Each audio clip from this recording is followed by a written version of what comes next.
예, 안녕하십니까. 김종우입니다. 지난 시간에 그 조선의 개국의 상태를 봤고, 조선 개국이 가진 어떤 특징을 살펴봤습니다. 예, 이번 시간에는 개국 이후에 개화의 과정을 살펴볼 겁니다. 그래서 그 개화의 과정에서 나오게 되는 그 반대파인 척사와 개화파 사이의 어떤 갈등을 살펴보고, 이 개화 사상의 근저에 깔린 것이 바로 불교 사상이었다고 하는 이 점을 한번 부각시켜 볼까 합니다. 그래서 이번 시간에 이제 척사와 개화가 얘기가 될 텐데, 그 척사라고 하는 것은요, 위정척사의 이제 준말이라고 볼 수 있습니다. 그 말의 의미부터 한번 살펴보죠. 위정척사라고 하는 것,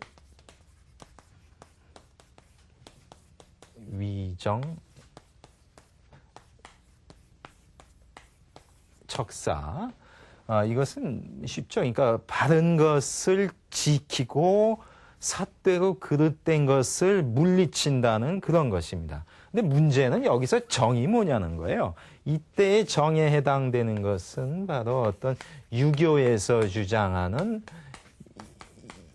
일륜 대도를 갖다가 뜻한다, 이렇게 볼 수 있고, 이것은 다시 이야기하면은 제가 그 강상윤리라는 이야기를 했었죠. 강상.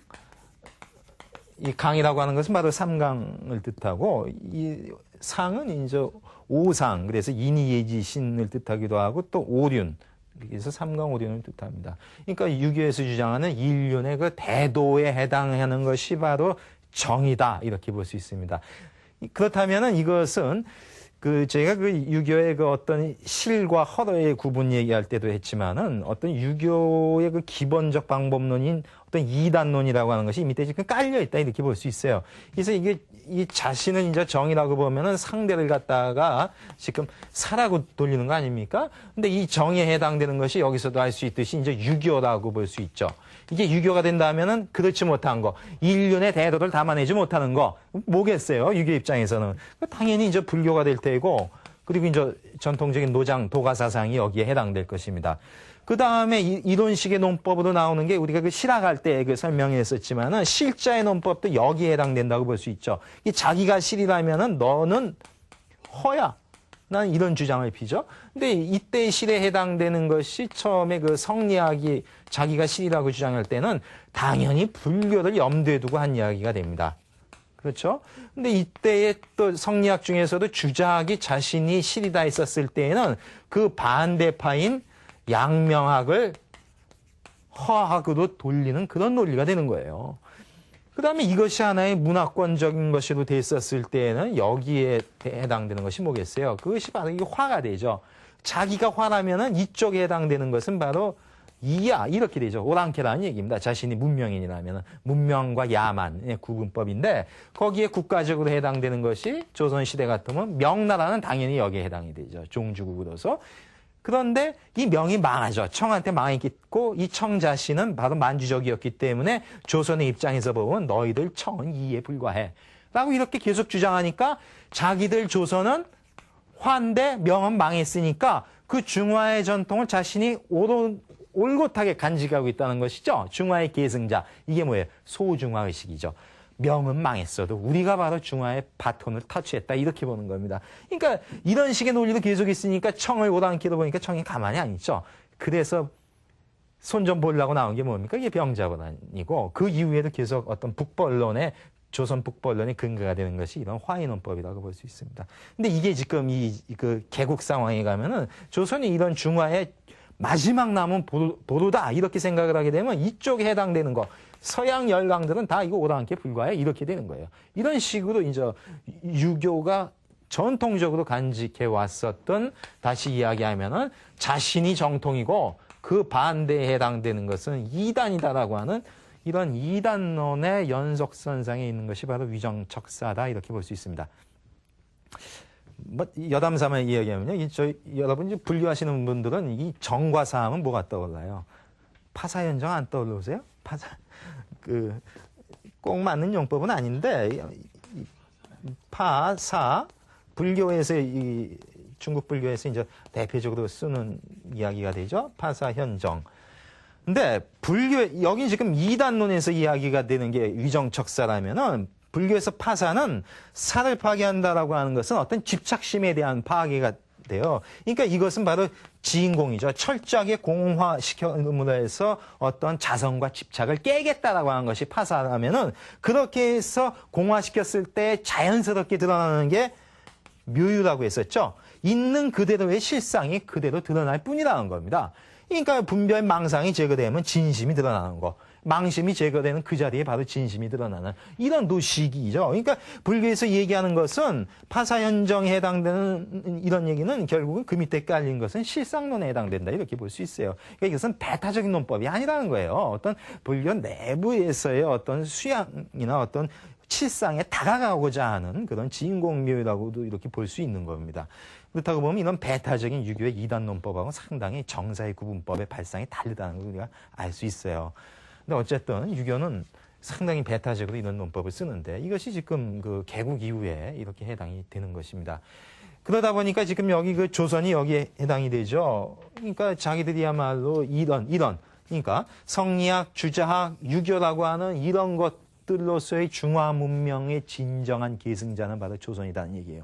그리고 마지막 보루도 조선이다. 그렇다고 보면은 이 서양에 대해서 조선이 끝까지 개방을 하면 안 되고 끝까지 조선이 자신의 주체성을 지켜야 될 이유가 어디 있느냐. 그것은 바로 최종적 보루이기 때문에 그렇다는 이런 주장이 나옵니다. 그러니까 결국은 강력한 위정척사를 주장할 수밖에 없는 것이죠. 외부에 대한 어떤 그 배척의 그런 입장을 갈 수밖에 없는 겁니다. 그러니까 중화의식입니다. 소중화. 우리가 바로 진정한 중화라는 것입니다. 현존하는 중화이죠. 자, 이런 식으로 이제 그 위정척사의 용법이 그렇습니다. 그래서 우리가 여기서 이제 확인할 수 있는 것은 결국 위정척사의 발상법이라고 하는 것은 상당히 배타적인 발상이구나.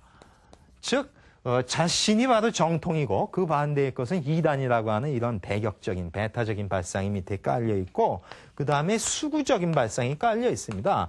뭐냐면 기존의 것을 그 절대 변화를 주지 않고 지키겠다는 거예요. 그게 뭘까요? 바로 이것이죠.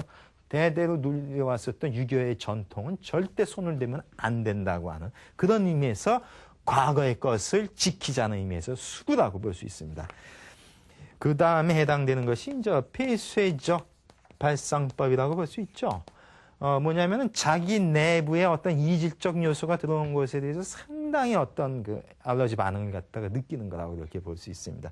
이게 어떤 폐쇄적 발상법이죠. 1860년대에 해당이 되면 위정척사가 주로 무슨 운동을 피냐면 통상 반대 운동. 그러니까 어떤 그 일본이나 서양과 어떤 교섭 자체를 이제 반대하는 그런 겁니다. 그래서 요때에 해당되는 것이 바로 대원군 집정기간에 해당이 되죠. 그래서 대원군의 어떤 쇄국 정책을 갖다가 어떤 그 사상적 근거를 제공한 것이 위정척사의 사상이다. 이렇게 볼 수 있습니다. 그 다음에 이제 대원군이 물러나고 나서 이제 개국을 하게 되니까 이때에는 바로 개국 자체를 반대하는 그런 운동을 피게 됩니다. 그래서 이때 척사파라고 하는 것은 곧 개국파에 대한 반대이고 이 개국을 주장했었던 민씨 척적들에 대한 반대 세력이 바로 위정척사파가 형성이 되는 것입니다. 그 다음에 이제 개국을 하고 나서 1880년대에 가면은 이때는 바로 개화를 주장하는 사람에 대한 반대를 피게 되는 것이죠. 위정척사가. 그래서 이때 반대파가 되는 것은 바로 개화파가 그 반대에 놓이게 되는 것입니다. 그리고 이때쯤에 가면은 그 뭐냐면은 이 개화가 결국에는 그 갑신정변이 실패하고 나서 또 우여곡절 끝에 다시 일본의 주도권으로 넘어가게 되기 때문에 이것은 항일 의병 운동이라는 식으로 드러나게 됩니다. 그러니까 이때의 그들의 투쟁 상대는 바로 친일파들이라고 볼 수 있죠. 자, 이렇게 보신다면요. 여기까지는 어떤 그러니까 서양이나 일본이나 그걸 상징하는 어떤 서양의 문물은 오랑캐의 것이다. 그렇기 때문에 우리가 중화에 보도돼서 우리가 지켜내기 때문에 이것은 수용할 수 없다는 그런 의미에서의 반대라고 본다면 이때쯤 가면은 거의 민족 내부의 어떤 그 생존을 주장하기 위한 어떤 투쟁, 저항 운동이라고 이렇게 볼 수 있습니다. 그러니까 이쪽에는 어떤 사상적 투쟁이었다면 이것은 완전한 무장 투쟁으로 이렇게 가는 단계라고 볼 수 있죠. 그러니까 이 우리가 그 위정척사의 운동이라고 하는 것이 아까 그 상당히 배타적이고 보수적이라고 그랬었죠. 그렇게 봤었을 때 적어도 이런 개화를 반대했었을 때까지 본다면 상당히 부정적인 의미가 있습니다. 하지만은 이때에 어떤 일본 세력에 대해서 그나마 무장봉기돼서 목숨 걸고 반대했던 것은 사실은 사상적으로 보면 대부분 위정척사 계열이다 이렇게 볼 수 있어요. 이런 입장에서 본다면 상당히 긍정적인 역할을 했던 게 사실이죠. 그것을 가장 잘 보여주는 게 최익현 선생님이다 이렇게 볼 수 있습니다. 그러니까 위정척사가 꼭 수구라고 해서 꼭 반동적인 의미만 있는 건 아니었다 이렇게 볼 수 있습니다. 근데 그 의미는 뭐 이따가 더 얘기가 될 것입니다. 그래서 이런 식으로 위정척사 운동이 이제 전개가 됐고요.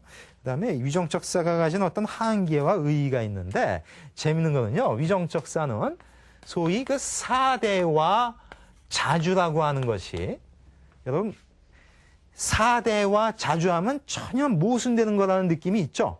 그죠? 자신을 다 빼놓고 상대방이 이제 매달리는 게 사대라고 본다면은 이것은 자신을 주장하는 거잖아요. 그러니까 서로 양립하기 힘드는데 위정척사의 특징은 이렇게 양립하기 힘든 사대와 자주를 전혀 모순되지 않는 거라고 생각했어요. 이상하겠죠? 이들이 생각하는 사대는 뭐냐? 그것은 우리가 지난 시간에도 얘기했지만은 박스 시니카 체제에서 사대라고 하는 것은 굴종이 아니라는 거예요. 어떤 천하의식 속에 편입되는 그런 절차이고 서로의 위치에 따라서 예로서 대하는 것이다. 이렇게 볼 수 있어요. 그러니까 이게 이런 게 있습니다. 이건 맹자까지도 이제 이어지는 건데 사대와 자소라는 게 있어요. 이 큰 것을 이제 바친다는 얘기입니다. 큰 것을 이제 우러든다는 얘기고, 소를 갖다가 자라고 하는 것은 동사로 쓰면 사랑한다는 뜻이 있어요. 그러니까 작은 것을 보살핀다는 거예요. 그러니까 작은 자 입장에서는 큰 것을 섬기고, 큰 자의 입장에서는 작은 자를 갖다 보살핀다는 거예요. 여기서 성립하는 게 하나의 예라는 거죠. 예와 덕으로서 그렇게 한다는 겁니다. 그러니까 이것은 굴종이나 어떤 주체성의 상실은 아니라는 이야기죠.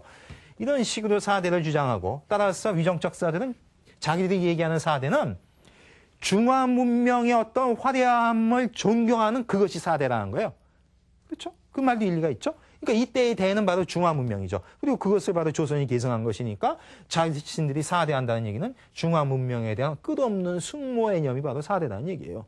그게 무슨 주체성의 상실이란 거예요?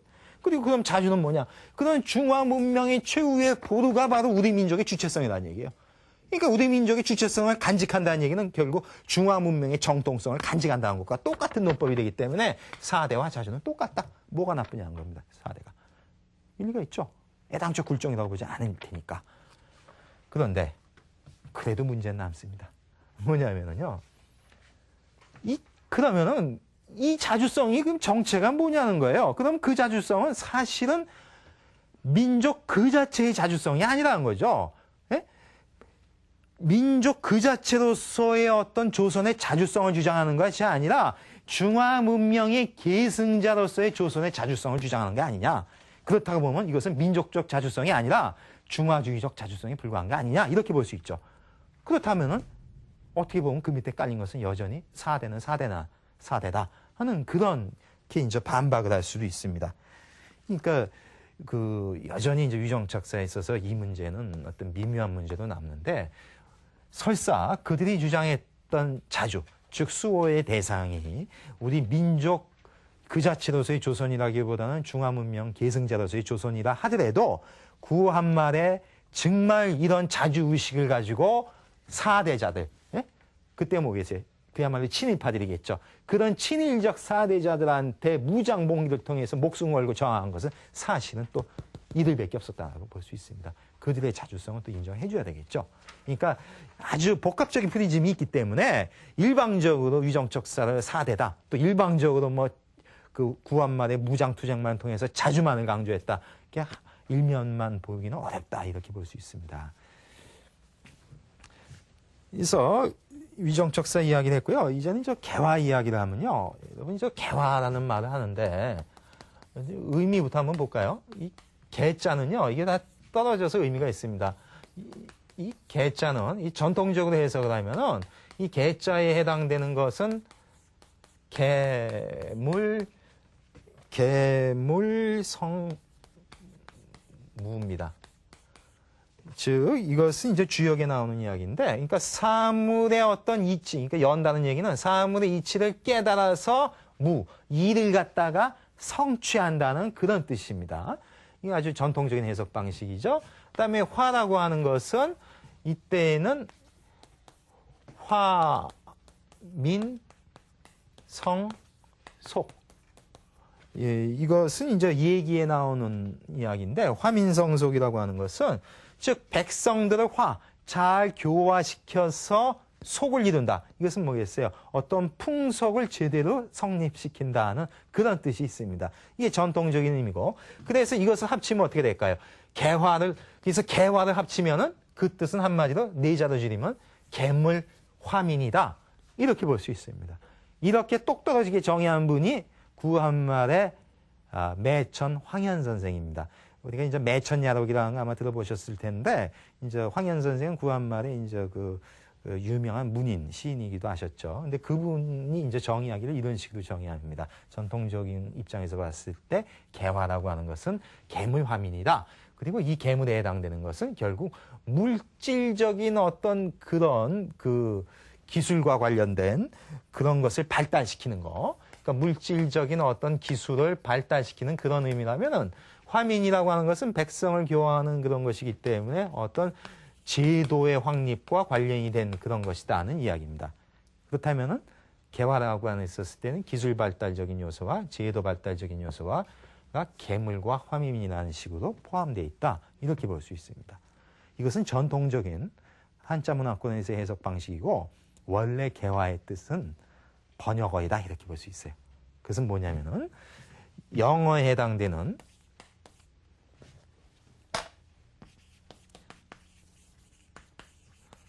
enlightened civilization. 그러니까 직역을 하면 어떻게 될까요? 계몽된 문명, 이렇게 볼 수 있겠죠.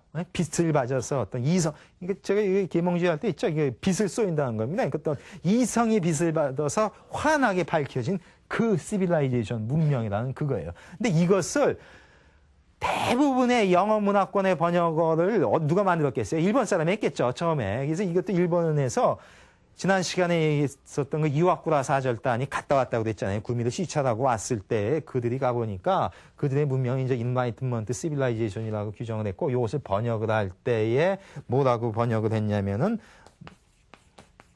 문명 개화다. 이렇게 했습니다. 그러니까 요 줄여서 이제 개화라는 말이 여기서 이제 번역으로 나온 건데, 이것이 한 1880년대쯤에 조선에 도입돼가지고 조선 사람들도 이제 이런 의미를 주로 쓰기 시작합니다. 근데 이런 어떤 전통적인 용법과 어떤 서양적인 용법을 합쳐서 개화를 정의해보면은, 제가 한번 종합시켜서 정의해보면 이렇습니다. 결국 뭐냐면은, 이때의 문명 개화라고 하는 것은 서양의 근대 문명에 대한 수용이라고 볼 수 있죠. 그게 개화이죠. 영어식 용법으로 하면요. 그렇다면은, 합쳐서 개화라고 하면은 결국 뭐냐면 서양의 근대 문명을 수용함으로 해서 개물과 화민을 이룩하는 것. 즉 서양의 근대 문명을 수용함으로 해서 기술 발달과 제도 확립을 추구하는 것. 이것이 바로 개화다. 이렇게 정의할 수 있다는 겁니다.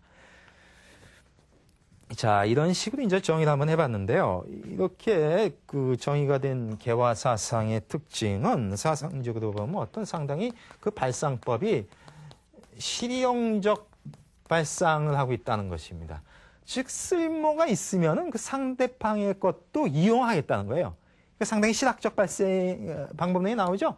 실사구시적인 그런 뉘앙스가 여기서 충분히 감지할 수 있죠. 이렇습니다. 실용적 발상이고, 그 다음에 어떤 혁신적 발상입니다. 즉 그때 어떤 급한 일을 처리하기 위해서는 변화, 어떤 새롭게 갱신, 혁신할 필요가 있다는 그런 주장을 피게 됩니다.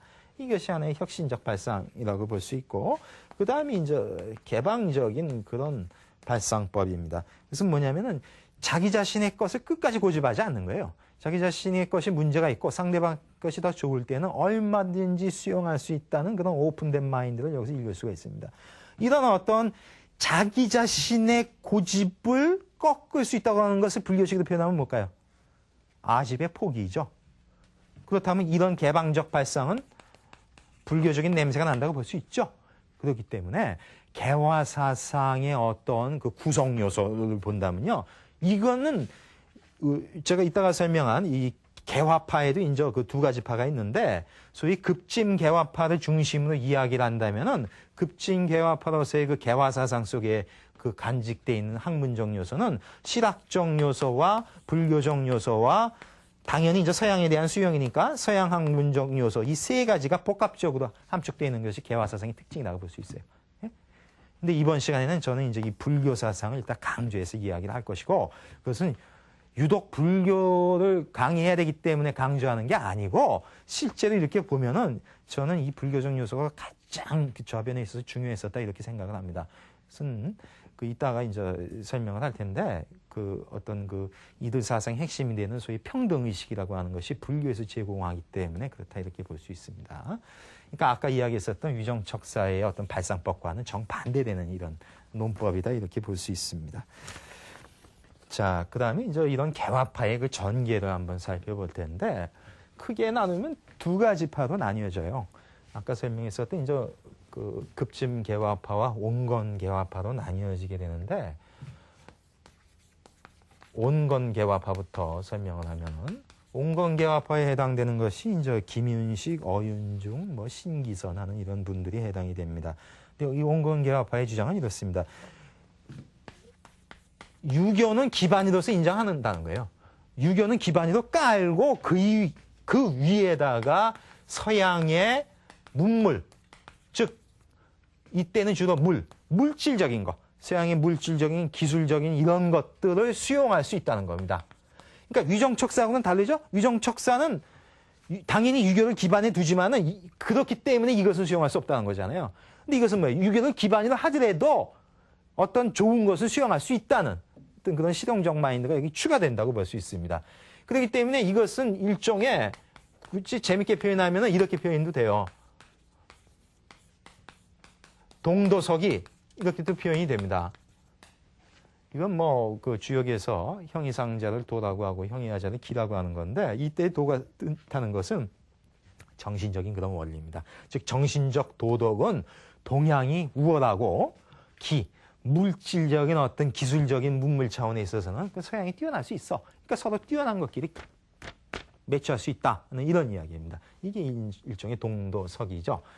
이런 발상법을 가지고 있었고 따라서 그들이 볼 때의 개화는 뭐냐면은 이렇게 주장을 합니다. 개화는 시무야. 시무라고 하는 것은 뭘까요? 시급한 일. 시급한 일이에요.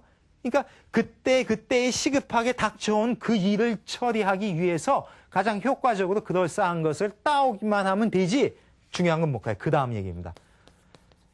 기본은 바뀌지 않는다는 얘기예요. 뭘까요? 유교의 기반으로서의 그 기본은 안 바뀌어.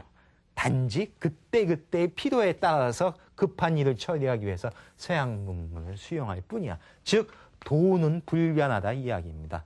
동양의 도는. 서양적 기만 수용하겠다는 이야기죠. 자, 이런 논법을 가지고 있었고 그리고 이들은 이런 생각을 하게 됐었던 것이 어떤 중국 청해에서 진행된 양무운동의 어떤 영향을 받게 됩니다.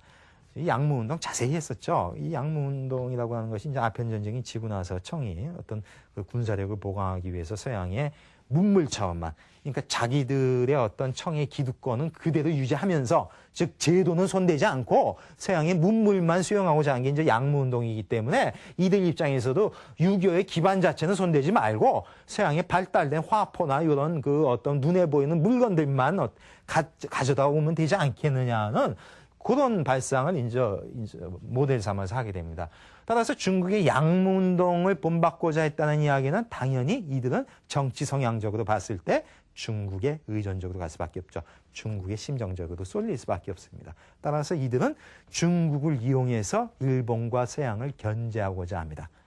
이것은 바로 민시척족들의 어떤 기본 방침과도 잘 맞는다라고 볼 수 있어요.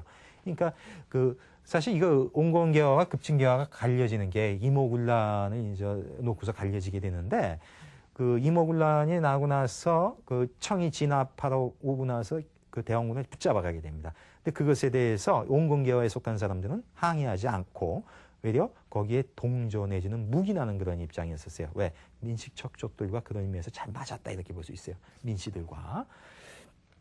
그래서 온건계화파의 노선은 이렇고, 그리고 이제 중국의 양무운동을 영향을 받았기 때문에 이거 자체가 점진적 운동이잖아요. 따라서 점진적 개화, 그래서 이제 온건계화파라고 볼 수 있습니다.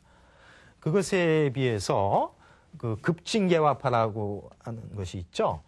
이 급진개화파가 좁은 의미에서 흔히 개화파 했을 때는 이 급진개화파를 이제 지칭한다고 볼 수 있습니다. 그래서 여기에 해당되는 것이 그 유명한 김옥균, 박영효, 서광범, 서재필 이런 아주 그 유명한 분들이 이제 여기에 속하게 됩니다.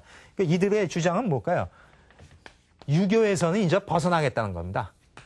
유교도 기반이다 하지 않아요.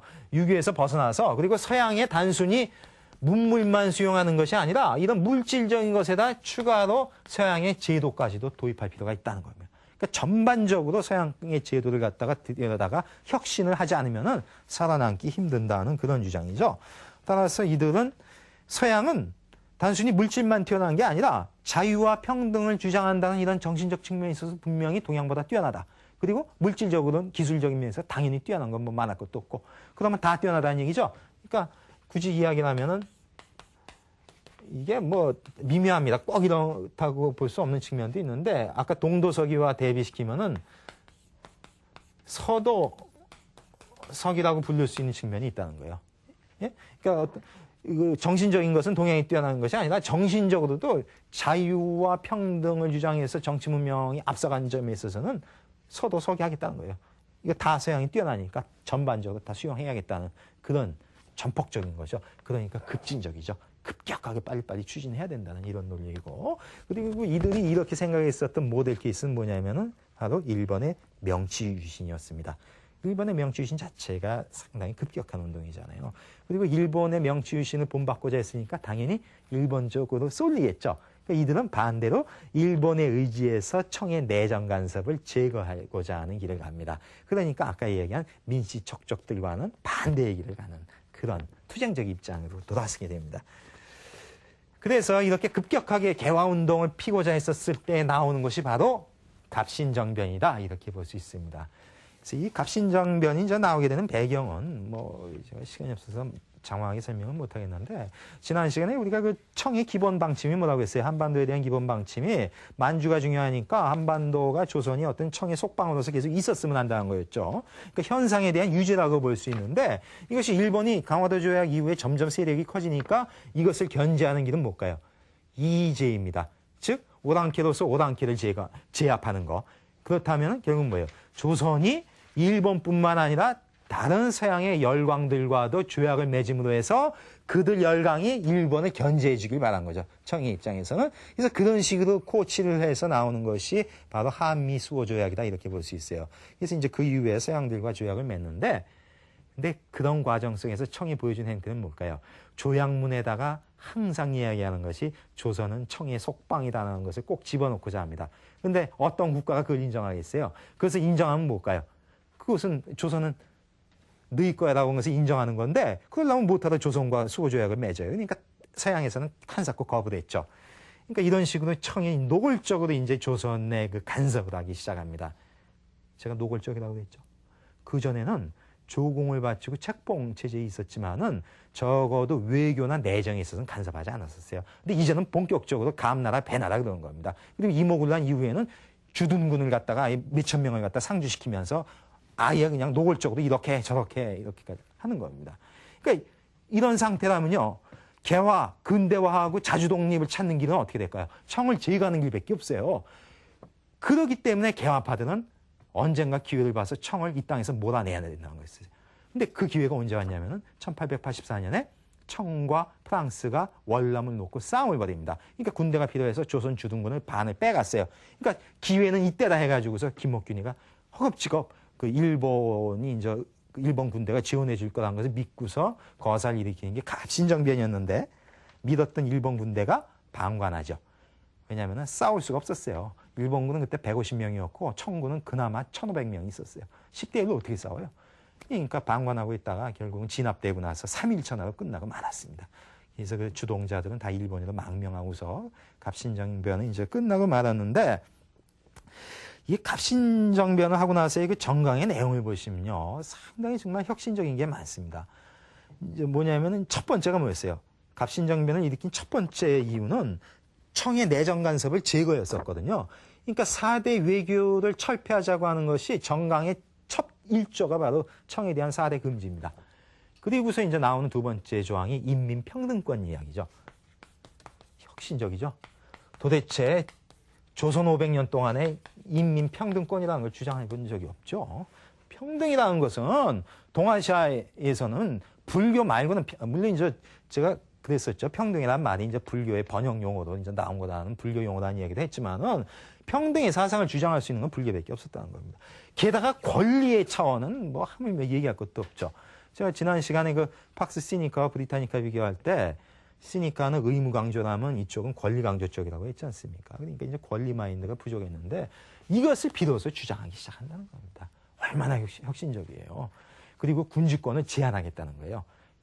그리고서 어떤 그 민생을 갖다가 그 돌봐야 되고, 그리고 그 다음에 하는 게 이제 군제를 개편하고 어떤 재정을 확충하고, 정말 제 개인적인 생각은 이때 갑신정변이 성공했더라면은 조선이 많이 달라졌을 거다 이런 생각을 하는데 결국 3일천하로 끝나고 말았습니다. 어쨌든 이렇게 해서 이제 실패를 했는데 의의는 아주 중요한 의의가 있죠. 그것은 뭐냐면은 소위 이 땅에서 최초로 전개된 어떤 민족주의적 개혁이었다는 거예요. 즉 어떤 민족의 자주성을 지키기 위해서 일으킨 거잖아요. 그래서 청을 치기 위해서 일으킨 것이었었고, 그래서 부국강병해가지고 민족의 독립을 유지하자는 그런 민족주의가 있었고, 그다음에 민족의 통합을 유지한다는 것도 민족주의의 중요한 요소이거든요. 근데 민족이 통합되려면 어떻게 됩니까? 서로 자발적으로 공감대가 있어야 통합이 되죠. 근데 조선처럼 위계 질서에서 어떻게 자발적 통합이 나오겠어요? 그러니까 인민평등권을 주장하는 겁니다. 이런 인민평등에 의한 자발적 통합의 길을 제시했다는 점에서 분명히 이것은 민족주의의 어떤 그 모범 케이스다 이렇게 볼 수 있는 겁니다. 이런 우리 민족 스스로에 의한 개혁일 수도 있고, 이런 스스로에 의한 바로 자발적이고 자주적인 근대화의 노력이었다 이렇게 볼 수 있는 거예요. 근데 이것이 무너졌다는 것이죠. 그러니까 갑신정변이 실패했다고 하는 그 역사적 의미는 우리 스스로가 한 민족주의적이고 자주적인 근대화의 길이 무너졌다는 그겁니다. 그러니까 그 다음은 말할 필요가 없죠. 더 이상의 가능성을 상실한 상태로 간다 이렇게 볼 수 있는 겁니다. 자, 이렇게 아쉽게도 이제 갑신정변이 실패하는데, 갑신정변의 또 뛰어난 특징은요, 갑신정변과 성격이 똑같은 게 동아시아에서 일어나는 게 청의 경우에는 변법운동입니다. 저희가 청마을에서 양무운동, 변법운동 했었죠. 변법운동이라는 게 뭐예요? 양무운동에서 안 된다. 문물만 수입해서 안 되고 제도 혁신을 해야 된다고 하는 게 변법운동이었는데, 그렇다고 보면 변법운동과 갑신정변은 거의 같은 어떤 그 이념의 운동이다 볼 수 있어요. 그런데 누가 먼저 했냐는 거예요. 갑신정변이 3, 4년을 앞서서 변법운동보다 앞서서 한 거예요. 훨씬 더 우리가 진취적이었어요. 제가 그래서 아까 그랬잖아요. 갑신정변이 성공했더라면은 조선 역사 달라지고 그것은 결국 뭐예요? 오늘날 분단까지도 다 이어질 수 있는 이런 얘기가 되는 거예요. 그만큼 그 당시 시기에 있어서는 청보다도 10여 년을 앞선 아주 진취적인 운동이었다고 볼 수 있어요. 근데 이것이 안 됐다는 것이죠. 물론 너무 성급하게 한 것도 있지만은 사실 더 기다려봐도 아마 그만한 찬스가 오지 않았다고도 볼 수 있어요. 근데 어쨌든 뭐 지나간 역사이긴 한데 이런 어떤 놀라운 의미가 있습니다. 그런데 갑신정변과 변법운동이 비슷한 성격이라면은 이렇게 혁신적 운동의 사상적 밑받침이 뭐였느냐? 다 불교라는 이야기입니다. 저희가 그 변법운동 할 때 아예 1시간 떼내가지고서 그때 양계초, 강유희, 담사동 그분들의 깔린 불교 사상을 이야기했었지 않습니까? 변법 사상 할 때요. 그러니까 바로 이 갑신정변에도 그 좌변에 깔린 것은 바로 불교라고 볼 수 있는데, 이 불교 사상의 대표자를 바로 이제 유대치라고 볼 수 있습니다. 그런데 이렇게 그 급진적 개화 사상의 사상적 토대가 불교가 됐다고 하는 것은 온건개화에서 급진개화로 넘어간다는 것은 뭐예요? 결국 유교에 기반한 것에서 이제는 벗어나는 길로 간다는 것이죠. 유교에서 벗어날 수 있는 사상적 근거가 동아시아에서 어디 있냐는 거예요. 그래서 불교밖에 없죠. 왜? 성리학 자신이 불교를 공교 가문에서 성립한 것이기 때문에 그 성리학을 까는 길은 다시 불교에서 찾을 수밖에 없는 겁니다. 논리적으로 봤을 때. 그러니까 불교의 바탕을 두고서 그 길을 가는 겁니다. 유교에서 벗어나는 길을. 그리고 그 사상적 토대를 이룬 분이 바로 유대치라는 분입니다. 유대치 이분은 구한말의 직업은 한의사죠. 그런데 철저한 불교 신앙인이고, 그리고 그래서 이제 거사라고 볼 수 있습니다. 불교 거사라고 볼 수 있고, 불교 이념에 맞춰서 제자 양성을 했고, 그분의 제자가 바로 갑신정변의 주동자들이다. 이렇게 볼 수 있습니다. 자, 이제는 유대치 선생님에 관한 부분을 제가 그 여러 가지 전거에서 나온 것을 한번 읽어보는 걸로 설명을 대신하겠습니다. 왜냐하면은 유대치라는 분이 잘 안 알려져 있기 때문에 제가 믿을 만한 전거를 내지 않으면은 야, 저 사람이 저기 불교 너무 좋아해가지고 갖다가 찍어다 붙이는 얘기 아니야 하는데 그게 아니라는 걸 보여주기 위해서 전거를 제가 대겠습니다. 제가 읽겠습니다. 유대치 거사는 경성 사람으로 이름은 홍기이다. 호는 방박제이며 여여라고 하기도 한다. 여여라는 말 자체가 불교적인 냄새가 나죠. 그는 선을 이야기하는 것, 그러니까 불교의 선을 이야기하는 것을 좋아했다. 김옥균, 서광범, 박영효 등 제거사들은 유대치를 따르면서 도를 물었다. 이들로 인해 한때 선풍이, 그러니까 선의 바람이 경성에 성행하게 되었다. 이것은 유명한 이능화 선생님의 조선 불교 통서에서 나온 부분입니다. 그 다음은요. 박영효, 김옥균, 홍영식, 서광범 등은 모두 대치 문화에 뛰어난 이들로 일본으로서 청을 몰아내고 러시아로서 만주를 회수하여 청년 중심의 신국가를 건설하는 것이 그들 이상의 윤곽이니 박영효, 김옥균 등이 일본 교섭에 선두에 선 것도 사실은 유대치의 계획 중에 나온 것이고 세상이 개화당으로 지목하는 이는 대개 유대치의 문인을 이름하였다. 그렇죠? 그러니까 결국 급진개화파는 유대치파다. 이렇게까지도 볼 수 있다는 얘기입니다. 이것은 최남선 선생이 고사통이라는 데서 한 이야기입니다. 예. 그 다음은 김옥균이 유대치로부터 배운 사상의 가마 외에 특히 해야 될 것은 유대치의 불교 신앙의 일면이다. 유대치는 조선 학사들이 의례에는, 그러니까 유교에서 주장하는 그 예법이 되겠죠. 그런 것은 능하면서도 도념, 그러니까 도를 생각하는 그 마음에 있어서는 관심이 적음을 개탄하면서 김옥균 등에게 불교를 연구하도록 권하였다. 이것은 김옥균 전기에 나오는 이야기입니다. 그 다음에 불교가 어떤 역할을 했는지를 한번 보실까요? 김옥균, 서광범 등은 선도를, 그러니까 선의 도를 듣고 지혜로운 생각을 내었고 일본을 유람하며 당시 형세를 파악하여 혁신을 결의하게 되었는데 갑신정변은 그 결과였다. 그들은 자신들이 배운 불교의 이치, 이것이 뭘까요? 저는 그것이 바로 평등사상이라고 이렇게 봅니다. 그런데 이런 평등대로 세상의 이치에 응용하고자 하였다. 그 근원을 연구하는 데는 실로 유대치가 있어서 그들을 지도하였다. 이것은 아까 이야기한 조선 불교 통서에 나옵니다. 그렇다면은 이 유대치 선생이 말로가 어땠을까요? 한번 그걸 볼까요? 이것은 바로 우리 개화 역사의 비극을 상징하기도 합니다. 한번 읽어보겠습니다. 김옥균의 은사 유대치 선생은 갑신정변의 폐망을 알자 6일 밤 집을 나와서 산에 들어가 마침내 그 죽은 곳을 알지 못한다. 조선의 여명을 알고 독립당, 그러니까 개화당을 뜻합니다. 독립당을 고취한 당년의 국사, 대치 선생이 돌아간 곳을 아는 자가 없다. 혹자는 선생이 평소에 부처님을 숭신하였는 바 당시 오대산 중의 천하명생인 백운선사가 혹 대치 선생의 변생 불제자가 아니었던가 하고 말하기도 하였다. 선생의 부인은 체포되어 옥중에서 병사하였다. 이것은 김옥균전에 나오는 이야기입니다. 참담하죠. 결국은 여기서 지금 당대의 국사라고도 합니다. 예? 국가의 최고의 스승을 유대치라고도 이렇게까지 표현합니다. 이것은 어떤 그 불교 통사에서 이야기하는 게 아니라 김옥균 전기 자체에서 나오는 그런 표현이에요. 여기서 우리가 얼마나 그 개화파들의 어떤 사상의 토대를 제공하는 것이 유대치 선생이었다는 걸 알 수 있고, 그 대치 선생의 학문의 내용은 바로 불교였다는 겁니다. 그렇다면은 유대치를 통해서 개화파 사상의 어떤 밑거름이 됐던 것은 바로 불교의 평등 사상인데, 이것은 불교의 평등을 이야기할 때는 전통적으로 우리는 이제 부처님 당시 때 이야기할 때는 사성의 평등을 갖다가 흔히 이야기를 합니다. 이것은 다 아시죠? 이제 그 카스트 제도. 그러니까 브라만, 크샤트리아, 바이샤, 수드라라고 하는 인도의 그 힌두교나 브라만교에서 인정했었던 그것을 더 이상 인정하지 않는 것이죠. 그것이 부처님 설법의 어떤 혁명성이라고 했었습니다.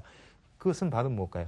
그런 것에 계급에 매이지 않고 인간은 모두가 다 평등하다는 그런 주장이었었습니다. 이것이 대승불교에서 계승됐었을 때 그것은 어떤 식으로 논리적 근거가 나오느냐? 그것은 바로 이렇게 사민이, 사성이 평등할 수 있는 것은 바로 불성을 평등하게 누구나 다 가지고 있고 일체 중생이 가지고 있기 때문에 그렇다는 얘기입니다. 이런 평등의 생각은 동아시아 내지는 범아시아권에서 불교만의 뛰어난 강점이라고 볼 수 있습니다. 어떻게 강상의 윤리로 위계질서를 잡음을 통해 가지고 사회를 통제하는 것으로 500년을 간 그 사회 속에서 불교가 아니라면 어디서 평등을 끌어내느냐는 이야기예요. 그리고 평등을 끌어내지 않으면 어떻게 국민을 통합시켜서 민족 통합을 통해서 자주권을 회복해서 독립을 주장할 수 있냐는 이야기입니다. 그렇죠? 그렇다면 어쨌든 불교를 통하지 않고는 자주성과 민족주의로 나갈 수 있는 길은 봉쇄되어 있다 이렇게 볼 수 있고, 그것을 가르쳐준 것은 바로 대치 선생의 불교 사상에서 나온다 이렇게 볼 수 있습니다. 그리고 또 한 분, 유대치와 대비시켜서 뛰어난 분이 이제 이동인 스님이 있습니다. 이분은 스님이에요. 부산 범어사 출신의 스님인데, 유대치 선생은 일종의 사상적인 어떤 근거를 제공했다면 이분은 실무자라고도 볼 수 있어요. 그래서 이분은요, 실제로 아마 당시에 보면은 조선 사람 중에서 일본에 넘어가가지고 거기 문물을 염탐 내지는 정세를 파악하고 온 최초의 조선인이라고도 볼 수 있어요. 그게 스님이라는 얘기예요, 스님들. 예? 우리가 지금 스님에 대한 생각이 고리타분하고 폐쇄적이고 이러는데 그렇지가 않다는 걸 제가 보여주기 위해서 지금 이 얘기를 하는 거예요. 불교가 얼마나 진취적이라는 걸 보여주기 위해서 하는 건데, 실제 이분이 가서 그걸 해오고 와서 그때 이제 김홍집이나 이 사람들이 이제 만나서 소개를 해서 고종의 밀사가 됐습니다. 그래가지고 한미 수호작을 갖다가 그 체결할 때에는 이분이 쓴 초안을 가지고 와서 밀사로 가가지고 교섭을 했었어요. 근데 이분은 당연히 청의 속방이라는 것을 뺐겠죠. 그랬더니 청이 그것을 왜 뺐냐 해가지고 자기네들이 집어넣은 거예요. 이럴 정도로 외교에 있어서 최전방에 섰던 분이 이동인인데, 이분도 돌아가신 곳을 알지 못하죠. 암살당했다고 보는 게 정확할 텐데 누가 했는지 알 길이 없습니다. 근데 아마 김홍집이 했다는 설이 제일 유력한데, 어쨌든 이분도 비명행사했다 이렇게 볼 수 있어요. 그러니까 이 개화파들의 어떤 말로가 이렇게 비참하죠. 그러니까 결국 우리 한국의 말로가 이렇게 된 것인데, 어쨌든 여기서 지금 결론적으로 제가 얘기하고 싶은 것은, 우리가 지금 개화가 제대로 되지 않은 어떤 뼈저린 역사가 있지만은 그나마 개화 사상의 어떤 이론적 토대가 되는 것은 이 불교권에서 제공이 됐다는 것입니다. 그러니까 이 불교가 가지고 있는 시대를 앞지르는 어떤 진취적 발상법은 앞으로라도 얼마든지 계속 발전시켜야 되지 않나 이렇게 생각을 하고, 그리고 제발 불교가 가지고 있는 어떤 폐쇄적이고 어떤 뭐라고 할까, 우리가 가지고 있는 통념들이 있잖아요. 우리가 가진 통념이 나오면 이런 분들이 나왔겠는가 하겠지만은 실제 역사에 존재했던 인물 아닙니까? 시대를 앞지르고 그 당시에 구한말 조선에 있어서 가장 첨단한 거는 진취적 학자들이다 이렇게 볼 수 있는 겁니다. 그것이 불교가 제공했다라고 하는 것에 대해서 우리는 명심을 해야 될 것입니다. 자, 오늘은 여기까지 하겠습니다. 고맙습니다.